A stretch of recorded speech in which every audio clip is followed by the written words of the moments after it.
एक बार गिलहरी और कौवा बैठ कर के आपस में बातें कर रहे होते हैं। तब कौवा गिलहरी से कहता है कि पास के गांव में जो नंदू किसान रहता है वो बड़ी मेहनत करता है, लेकिन मेहनत करने के बाद भी उसको मुनाफा नहीं होता है। उसका भाग्य बहुत खराब है। इतनी मेहनत करने के बाद भी उसे कुछ पैसे ढंग से नहीं मिल पाते हैं और उसकी गरीबी दूर नहीं हो रही है। वहीं उसके बगल में सोहन किसान रहता है, जो बिल्कुल भी मेहनत नहीं करता, लेकिन उसके यहाँ पैसे भरे पड़े हुए हैं। वो जो भी चीज़ को छूता है वो सोना बन जाता है। तब गिलहरी कहती है, ये सब भाग्य का खेल है। जिसके भाग्य में जो कुछ होता है उसे वही मिलता है। इस बात को समझाने के लिए मैं तुम्हें एक कहानी सुनाती हूँ, इसे ध्यान से सुनना। एक गांव में मीरा नाम की एक गरीब विधवा रहती थी। उसका एक पुत्र था। वो इतनी गरीब थी कि घर में 4 बर्तन भी ढंग के नहीं थे। लड़का अभी छोटा था। मीरा ने बड़े ही प्यार से अपने बच्चे का नाम शेरा रखा था। मगर वो इतना बदनसीब था कि उसके पैदा होने के कुछ समय बाद ही एक बीमारी से उसके पिता की मृत्यु हो गई। मीरा घरों में चौका बर्तन करके उसे पाल रही थी।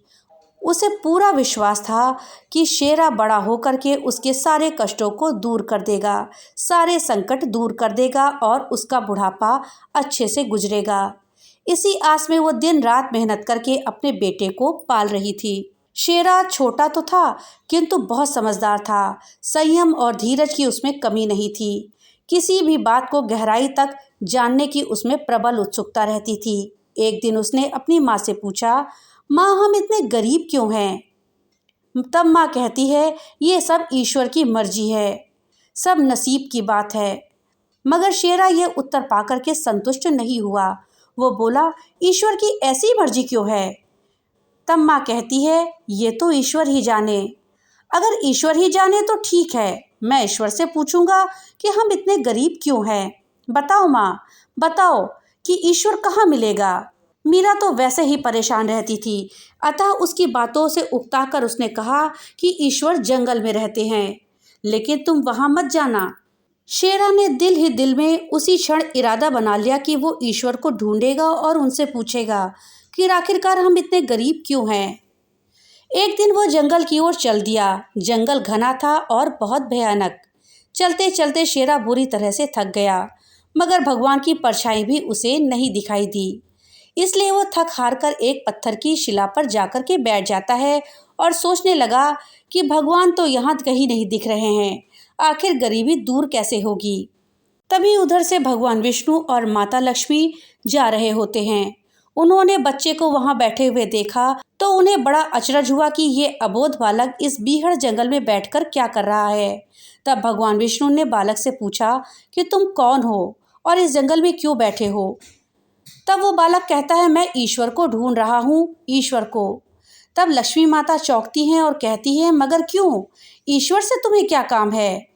बालक कहता है, मैं उनसे पूछना चाहता हूँ कि हम इतने गरीब क्यों हैं, दूसरों की तरह हम पर भी भाग्य की कृपा क्यों नहीं है। शेरा ने निर्भीकता से कहा। माता लक्ष्मी और विष्णु जी उस साहसी बच्चे को देख करके बहुत प्रसन्न होते हैं। माता लक्ष्मी करुणा की सागर हैं। उन्हें उस बच्चे पर बड़ी दया आई और भगवान विष्णु से उन्होंने कहा कि इस बालक को कुछ कीजिए। विष्णु जी कहते हैं कि इसमें हम कुछ नहीं कर सकते, क्योंकि इसके भाग्य में यही सब लिखा है। भाग्य देवता के लेख के अनुसार इसे ऐसा ही जीवन भोगना है। माता लक्ष्मी कहती है, नहीं नहीं स्वामी, आपको तो कुछ करना ही होगा। माता लक्ष्मी के हट पर विष्णु जी कहते हैं कि हट मत करो, इसे ऐसा ही जीवन जीने दो जैसा भाग्य देव चाहते हैं। तब माता लक्ष्मी कहती हैं, नहीं प्रभु, इसकी गरीबी दूर करने के लिए आपको इस पर कुछ कृपा करनी होगी। जब माता लक्ष्मी जिद करने लगी तो विष्णु जी ने बच्चे को एक हार दे दिया।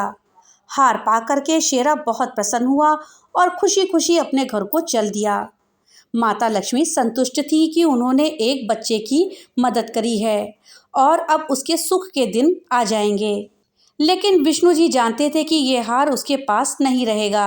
चलते चलते शेरा के पेट पे अचानक से दर्द उठा और वह शौच के लिए इधर उधर देखने लगा।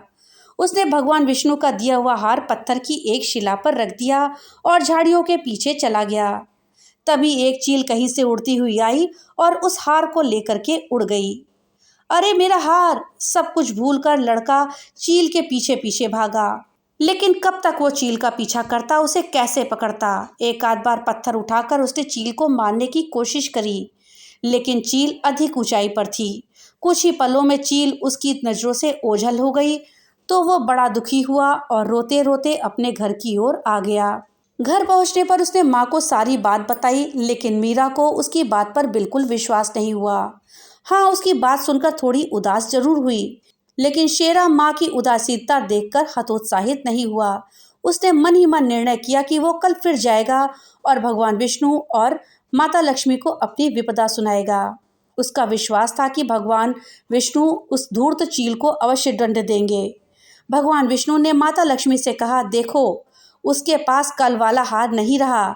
उसे एक चील ले उड़ी है और दूसरा हार पाने व उस चील को दंड दिलवाने की इच्छा के लिए आज वो लड़का फिर आया है।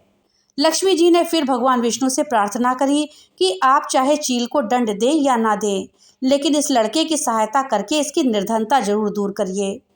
अब हम कुछ नहीं कर सकते देवी। यदि अगर तुम जिद कर रही हो तो हम ब्रह्मा जी से कहते हैं, वही इस बालक की कुछ सहायता करेंगे। ये कह करके विष्णु जी ने ब्रह्मा जी को बुलाया और सारी बात बता करके आग्रह किया कि आप ही इसकी कुछ मदद करें।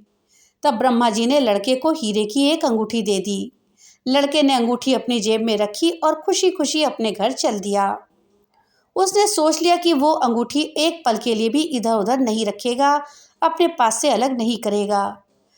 चलते चलते अचानक उसे प्यास लगी। वो एक नदी के किनारे पहुंचा और जैसे ही वह चुल्लू भर करके पानी पीने के लिए झुका, वैसे ही उसकी जेब से अंगूठी निकल करके पानी में जा गिरी। इससे पहले कि वो उठाता, एक मछली उसे निगल गई। शेरा फिर रोते रोते घर आया और माँ को सारी बात बताई। माँ कहती है, बेटा, जब तक भाग्य में नहीं लिखा है कुछ, तब तक हमें कोई भी चीज़ नहीं मिल पाएगी। हमारे पास कोई चीज़ नहीं रुकेगी। माँ ने उसे दिलासा देते हुए कहा, जब भाग्य देवता खुश होंगे तो मिट्टी भी सोना बन जाएगी, मगर इस प्रकार किसी के देने से हमारी गरीबी दूर नहीं होगी। उसे समझाकर माँ अपने काम में लग गई, मगर शेरा हार मानने वाला नहीं था। उसने मन ही मन सोच लिया कि वो कल फिर जाएगा। तीसरे दिन वो फिर जा पहुंचा और भगवान विष्णु और माता लक्ष्मी उसका ये साहस देखकर बहुत खुश हुए। विष्णु जी ने इस बार ब्रह्मा जी के पास जाकर के बात करी कि वो लड़का तो बड़ा साहसी है, इसका कुछ उद्धार किया जाना चाहिए। तब ब्रह्मा जी ने सलाह दी कि हमें शिव जी के पास जाना चाहिए, वही इसका कोई हल बताएंगे। इसलिए वो शिव जी के पास जा पहुँचे। पूरी बात सुन करके भगवान शिव ने शेरा को कुछ हीरे दिए।